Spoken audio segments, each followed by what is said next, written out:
ये आमर high quality जगह Shaheed Nagar Rupali square high bench super देखले।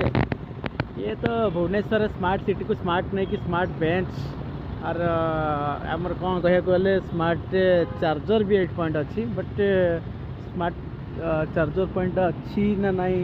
हाँ अच्छी ये चार्ज करें मोबाइल आमर ये चार्ज करें मोबाइल चार्ज करें घंटा चार्ज करें सब किसी अच्छी। ये smart bench Bhubaneswar development authority हूँ कि स्मार्ट बेंच यहाँ है स्मार्ट बेंच अच्छी और लाइट भी देती। अरे वाह लाइट भी देती लाइट भी देती। देन अच्छे कि ये कौन ये सोलार सिस्टम किंतु सोलार सिस्टम हाँ ये सोलार सिस्टम ना सोलार सिस्टम अच्छी। ये भुवनेश्वर डेवलपमेंट अथॉरिटी बीडीए संस्था यहाँ आसी जहाँ हूँ आम भुवनेश्वर एत सब डेवलप कर बड़ कथा।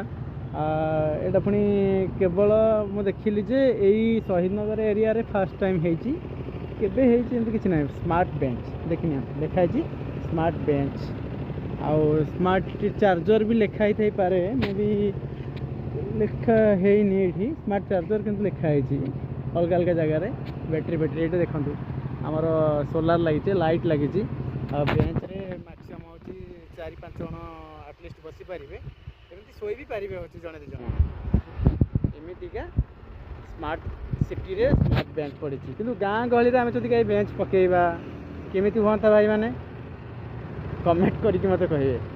चार्जर पॉइंट भी लगी देहरे बहुत बढ़िया मत कमेंट मध्यम जनातु आर नेक्स्ट स्मार्ट चार्जर सहित स्मार्ट बेंच सहित स्मार्ट बेड भी आगे आग को गले देखा है। रखुची बाय जय जगन्नाथ।